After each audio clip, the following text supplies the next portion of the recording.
A school can produce tons of garbage in months. Can you imagine how much garbage it can produce in a year?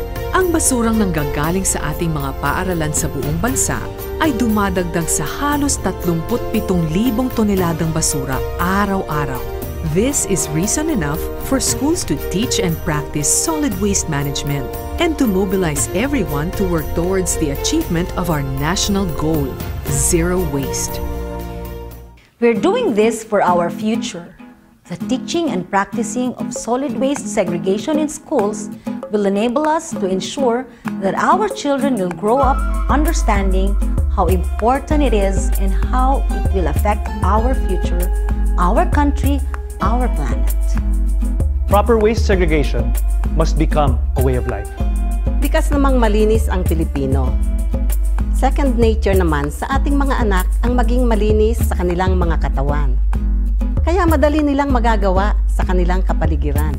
More than anything else, they will be able to share what they learn about solid waste management with the people in their community.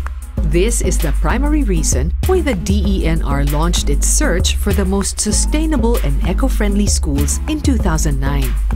The DENR succeeded in identifying then which of our schools nationwide had the best practices in solid waste management.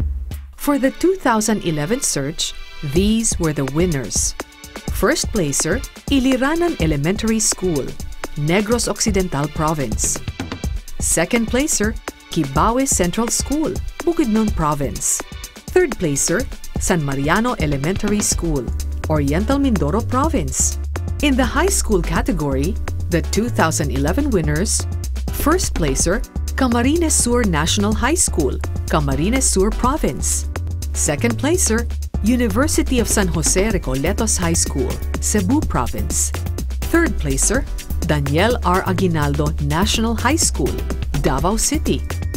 The 2011 college category winners are first placer, De La Salle University Dasmariñas, Cavite Province. Second placer, Palawan State University, Palawan Province. Third placer, Ateneo de Manila University, Quezon City. Once again, the DENR, together with its partners, will conduct another search for the country's most sustainable eco-friendly school. Will your school be ready to bag the honor? The search helps institutionalize school-based solid waste management programs. These instill in our students the values and best practices that will help us accomplish our national goal, zero waste. Ano-ano ba ang basurang galing sa ating mga paaralan? Here are the different kinds of solid waste that should be managed by the school. Ang basura ng canteen o cafeteria. Malaki ang may tutulong ng mga estudyante upang mabawasan ang mga basura dito. Ang baon. Dapat pack an eco-friendly meal. Ilagay sa mga reusable containers ang inyong baong pagkain na tubig. Pangmatagalan dapat ang iyong lunch bag. Also, your food containers. Kung gagamit ng plastic bags, hugasan pagkatapos gamitin and reuse. At kung supot na papel naman, gamitin ang mga kagaya nito. Maaari ding magdala ng cloth napkin. Pero siguraduhin iuuwi ninyo para malabhan at magamit muli. Ask your cafeteria to use only reusable spoons, forks, plates, pati reusable trays. Avoid using disposable containers that will merely end up in the trash. Bring only as much food as you can eat. Ang maganda pa, kung sobra, i-share. Para waste less, spend less. At syempre, itapon sa tamang basurahan ang anumang nabubulok, nare-recycle at nare-reduce. Ang pinakamalaking basura ng eskwelahan, papel. Schools use tons of paper sa mga test papers, projects, quizzes, notebooks. Do you realize how much paper is used by schools? One website cites this. While calculating the exact amount of paper that is used for homework each year in schools is obviously near impossible. Rough figures estimate that 61 million trees are used for high school students' homework and around 26 million trees for primary school students' homework. That's a lot of dead trees. How much paper becomes garbage? 17% ng total garbage produced ay paper. Ano ang dapat gawin sa mga basurang papel? Mishka, ito na lang gamitin nating papel. Ha, sige, halkas. Rin. Reuse. Gamitin muli ang mga papel na walang sulat sa likod. Reduce. Kung may ibang paraan ng pagsasubmit ng assignment o project na hindi nagagamit ng papel, sana ay gamitin ito. Tulad ng mga projects na submitted on CD, DVD, USB, or kahit email. Magkaroon din ng mga newspaper drive. Isali na ang white paper at mga magazines, pati junk mail na dumadating sa mga opisina ng isang paaralan. Recycle. Kung magagamit sa ibang bagay ang mga papel na gamit na, recycle. Yardage waste, kitchen scraps, table scraps. Gamitin sa composting. Reuse. Plastic and glass bottles.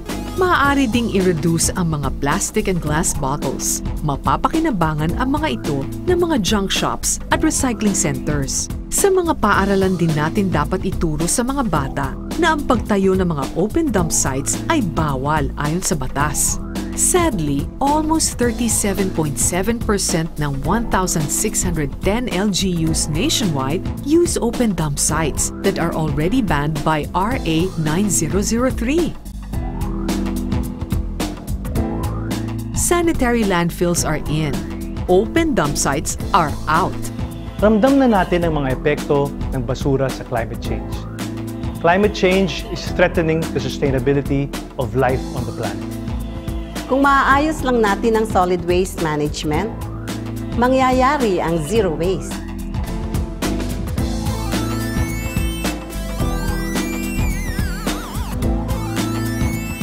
Kami sa National Solid Waste Management Commission, patuloy na nag-iisip ng mga paraan para maisabuhay ng mga mag-aaral natin ang segregation. Maganda ang National Eco-Savers Program na tinatag natin sa tulong ng DepEd. For starters, ang lahat ng public elementary and high schools dito sa Metro Manila ay magkakaroon ng Eco-Savers Program. Ang mga bata o mag-aaral ay magdadala sa eskwela ng recyclable materials mula sa kanilang mga bahay.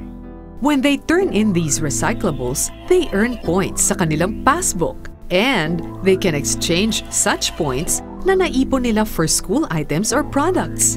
There are plans as well to make these points convertible to cash savings for the students. Maganda ang response sa programang ito. In fact, our National Eco-Savers Program has earned the admiration of other countries. They have sent their own people here to learn how it is implemented, that they may replicate it in their own countries. Dapat magtatag ng mga solid waste management programs ang lahat ng ating mga paaralan. Nasa kamay ng ating mga kabataan ang pag-asa ng solid waste management. We will continue our search for sustainable, eco-friendly schools. Zero waste can be a way of life in our homes, schools, and in our country. The sharing of our schools' best practices in solid waste management can lead to ripples of change in our society. Mga pagbabagong kung pagsasama-samahin ay maalaking tulong sa ating bansa.